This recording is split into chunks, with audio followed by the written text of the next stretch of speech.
Dear students, today I would like to teach you socio-religious reforms in our country. Many social reformers were there. They started reformation movement and they wanted to eliminate all the drawbacks, rituals, orthodox systems from Indian society. So in 19th century, we witnessed major social reforms in India. Most of these reforms were directed at a certain social and religious customs that cause a lot of suffering to women and the people of lower caste. So in this chapter, I'll teach you many social reforms that done by British government and that social issues, social we can say that orthodox system against that orthodox system questions raised by Indians and finally British government had taken concern.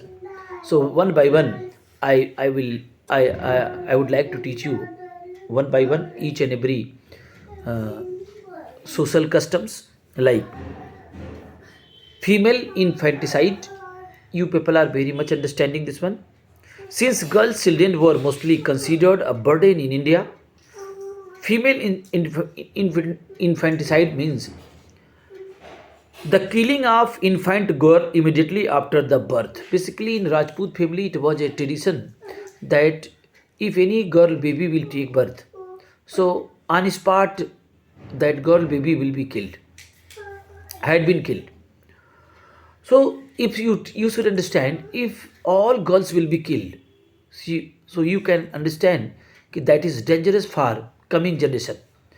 And this was a orthodox system, and we can say that uh, it can't be accepted in any modern civilized society.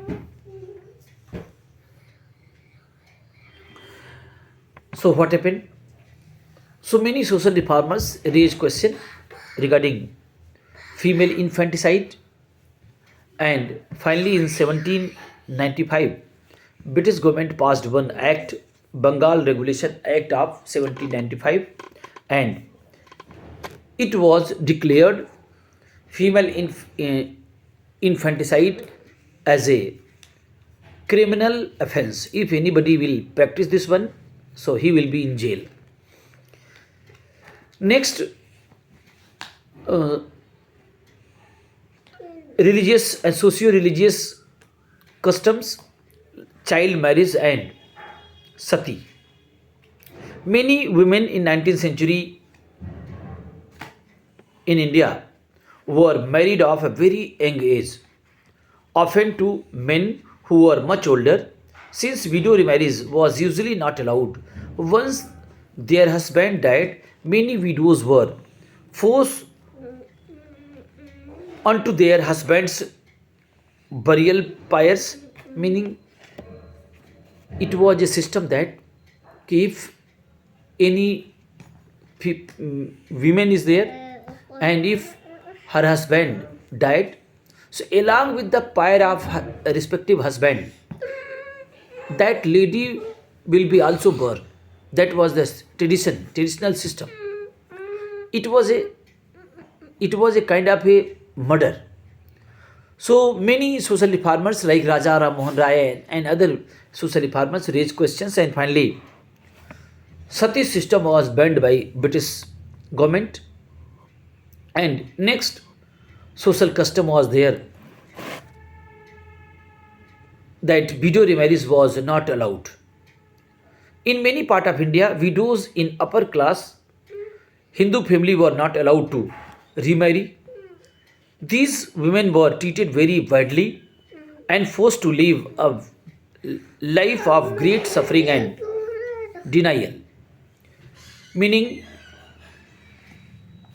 they were not allowed to participate in any auspicious occasion, any sacred occasion, and they were not involved in like marriage festival or any I mean any happy mode festival will be there. In that one, they were not allowed.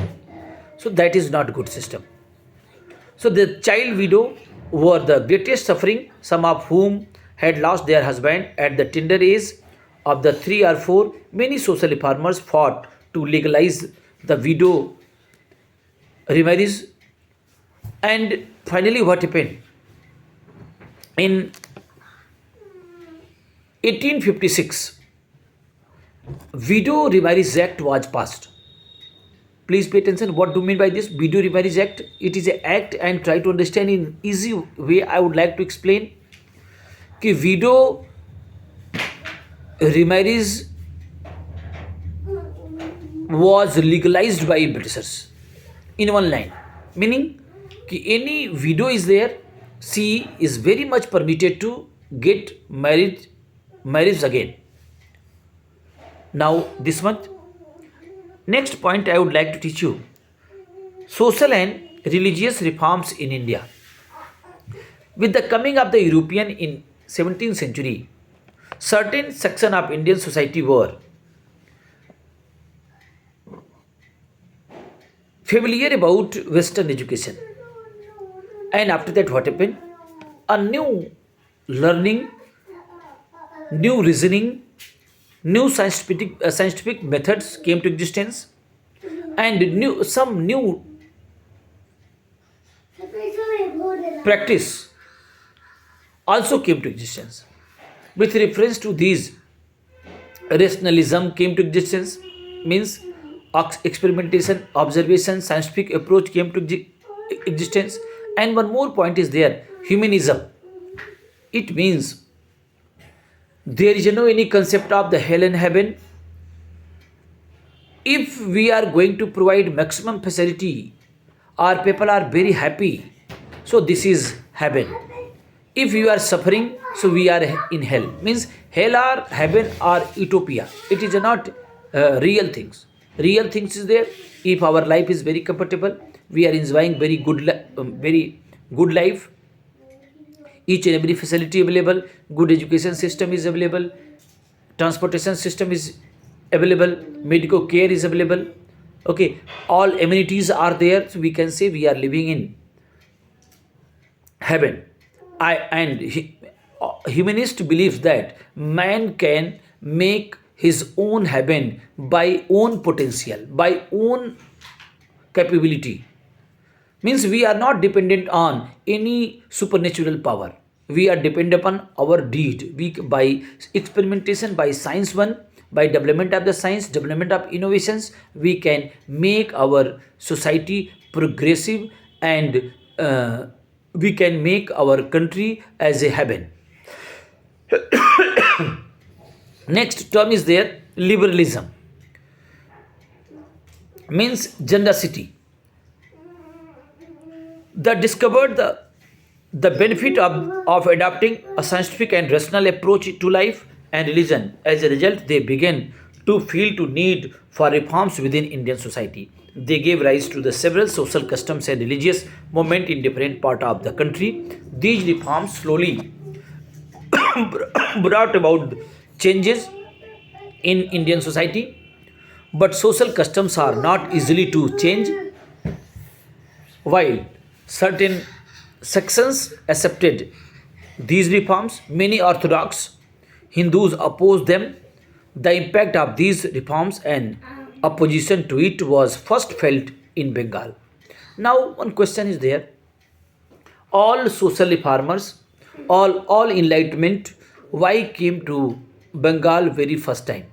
Because British East India Company dominated Bengal very first time, and because Bengal was situated at the bank of water body, so it was very suitable for Britishers, and all activities started in Bengal. So first one, they started Western education in Bengal also. So all enlightenment came to existence in Bengal. That's why political awareness, political sensibility, political enlightenment came to existence in Bengal very first time.